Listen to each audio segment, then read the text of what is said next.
नमस्कार। आज हम एक बहुत ही खास कहानी पर बात करने वाले हैं, सादत हसन मंटो की तोबा टेक सिंह। जी, ये कहानी विभाजन के कुछ साल बाद की है। हाँ, जब हिंदुस्तान और पाकिस्तान की सरकारें ये तय करती हैं कि पागलखानों के जो कैदी हैं उनका तबादला किया जाए। मुसलमान कैदियों को पाकिस्तान और हिंदू सिख कैदियों को हिंदुस्तान भेजा जाना था। तो आज हम इसी कहानी के जरिए मतलब विभाजन की जो एक अजीब सी बेतुकी सच्चाई है और पहचान का जो संकट था उसको समझने की कोशिश करेंगे। बिल्कुल, और वो भी उन कैदियों के नजरिए से जिन्हें शायद समाज बिल्कुल हाशिए पर रखता हो। हाँ, चलिए शुरू करते हैं। तो जैसे ये खबर लाहौर के पागलखाने में पहुंचती है, वहां एक अजीब सी उथल पुथल मच जाती है ना? जी हाँ, बिल्कुल। सब हैरान, परेशान। कोई पूछ रहा है ये पाकिस्तान क्या चीज है, तो कोई जवाब दे रहा है, मतलब अजीब सा जवाब कि हिंदुस्तान में एक जगह है जहां उस्तारे बनते हैं। हाँ हाँ, और वो एक सिख पागल है जिसे चिंता है कि उसे हिंदुस्तान भेजा जा रहा है, लेकिन उसे वहां की जबान ही नहीं आती। और कुछ तो वो लोग भी थे जो असल में पागल नहीं थे, हाँ, वो कातिल जिन्हें रिश्तेदारों ने सजा से बचाने के लिए खाने में डलवा दिया था। वो भी हैरान थे कि कल तक लाहौर हिंदुस्तान में था, आज अचानक पाकिस्तान में। मतलब ये जो कंफ्यूजन था, ये जो उलझन थी, ये सिर्फ पागलखाने के अंदर नहीं थी, ये उस वक्त के पूरे माहौल का आईना था। सही बात है। विभाजन ने लोगों की पहचान, उनका वतन, सब कुछ जैसे सवालों के घेरे में ला दिया था रातों रात। किसी को ठीक से पता ही नहीं था कि कौन सा इलाका किधर गया। बिल्कुल, जैसा कहानी में वो एक कैदी कहता भी है कि मैं ना हिंदुस्तान में रहूंगा ना पाकिस्तान में, मैं तो भाई इस दरख्त पर ही रहूंगा। हाँ, ये एक तरह से उस अनिश्चितता, उस बेगानगी का जड़ें उखड़ने का प्रतीक है। मंटो ये नहीं कह रहे कि वो लोग समझ नहीं पा रहे थे। बल्कि विभाजन ही इतना तर्कहीन था। हाँ, बिल्कुल, कि उन तथाकथित पागलों की जो प्रतिक्रियाएं थीं, वो शायद सबसे ज्यादा मानवीय, सबसे ज्यादा तर्क संगत लग रही थी उस माहौल में। और इन्हीं सब लोगों के बीच एक किरदार है बिशन सिंह, एक सिख कैदी। जिसे सब उसके गांव के नाम से पुकारते थे, तोबा टेक सिंह। 15 साल से वो उस पागलखाने में था और कहते हैं कि 15 साल से वो सोया नहीं था, बस खड़ा रहता था। हाँ, या दीवार से टेक लगाकर खड़ा रहता था, और हर वक्त वो एक अजीब सी, बेमतलब सी लगने वाली बात दोहराता रहता था। ओपड़ी गुरगुड़ दी Hanks the बेध्याना विमंग the wall of the लालटेन। इसका मतलब कोई नहीं जानता था। और जब से ये विभाजन की बात शुरू हुई, उसका बस एक ही सवाल था हर किसी से, तोबा टेक सिंह कहाँ है, हिंदुस्तान में या पाकिस्तान में? और ये सवाल सिर्फ एक जगह के बारे में नहीं था, ये उसकी पूरी पहचान का सवाल था। उसका वजूद, उसकी जड़ें, सब उसी नाम से जुड़ी थीं। उसका गांव, उसकी जमीनें, सब वहीं था। बिल्कुल। और जब कोई उसे सही जवाब नहीं दे पाता, तो उसकी बेचैनी, उसकी झुंझलाहट और बढ़ जाती थी।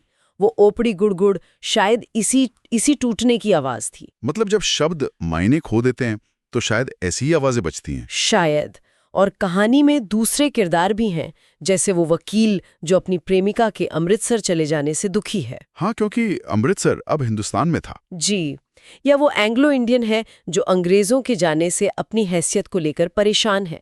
ये सब उसी पहचान के संकट के अलग अलग चेहरे हैं। फिर वो दिन आता है तबादले का, बड़े कड़ाके की सर्दी का जिक्र है। हाँ, और पुलिस की निगरानी में इन पागलों को लारियों में ठूंसकर वाघा बॉर्डर ले जाया जाता है। वहां का माहौल तो और भी भयानक बताया गया है, अफरा तफरी। बिल्कुल, पागल इधर उधर भाग रहे हैं, कपड़े फाड़ रहे हैं, गालियां दे रहे हैं, रो रहे हैं, ज्यादातर तो जाना ही नहीं चाहते। उन्हें समझ ही नहीं आ रहा कि उन्हें कहाँ फेंका जा रहा है, अपनी जगह से उखाड़ कर। दिल दहलाने वाला मंजर है वो। और यही मंजर विभाजन की जो असल अमानवीयता है, हाँ, उसे दिखाता है कि इंसानों को चीजों की तरह समझा जा रहा था। हाँ, उनकी मर्जी, उनकी समझ, किसी चीज की कोई कीमत नहीं। और यहाँ फिर वही सवाल आता है कि उस पागलपन भरे माहौल में क्या वाकई वो लोग पागल थे, या उनकी प्रतिक्रियाएं ही सबसे स्वाभाविक थी। हाँ, शायद असली पागलपन तो वो लकीरें खींचने में था जो जमीन और इंसानों को बांट रही थी। फिर बिशन सिंह की बारी आती है, रजिस्टर में नाम दर्ज होने लगता है। और वो फिर वही सवाल पूछता है। तोबा टेक सिंह कहाँ है? इस बार सरहद पर मौजूद एक अफसर, हाँ, वो मजाक में या शायद बेपरवाही में हंसकर कहता है पाकिस्तान में। और ये सुनते ही बिशन सिंह दौड़कर वापस अपने साथियों की तरफ जाने लगता है। उसे रोकने की कोशिश की जाती है, जबरदस्ती दूसरी तरफ धकेलने की। लेकिन वो बीच की जमीन पर वो जो नो मैंस लैंड जैसा होता है ना, हाँ, वो जमीन जो न हिंदुस्तान थी न पाकिस्तान, वहां वो अपनी सूजी हुई टांगों पर अड़कर खड़ा हो गया। जैसे अब उसे कोई हिला नहीं सकता। बिल्कुल।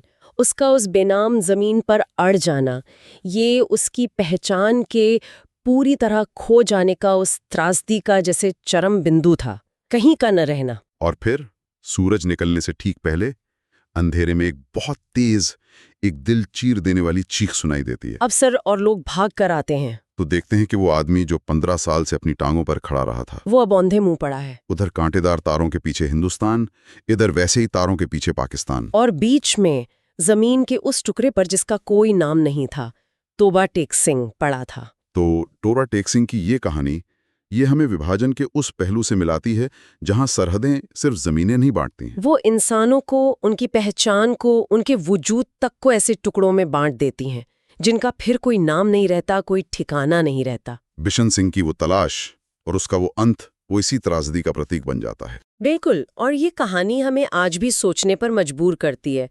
राष्ट्रीयता क्या है, पहचान क्या है, ये सरहदें क्या हैं? जब वो इंसानी जिंदगी को इस तरह बेमायनी बना सकती हैं। हाँ, क्या कभी-कभी हकीकत इतनी बेतुकी, इतनी अमानवीय हो जाती है कि उसे समझने के लिए हमारी तथाकथित समझदारी काफी नहीं होती? और शायद जो पागल समझे जाते हैं, उनका नजरिया ही ज्यादा सच्चा होता है। ये एक बड़ा सवाल है जो मंटो हमारे सामने छोड़ जाते हैं।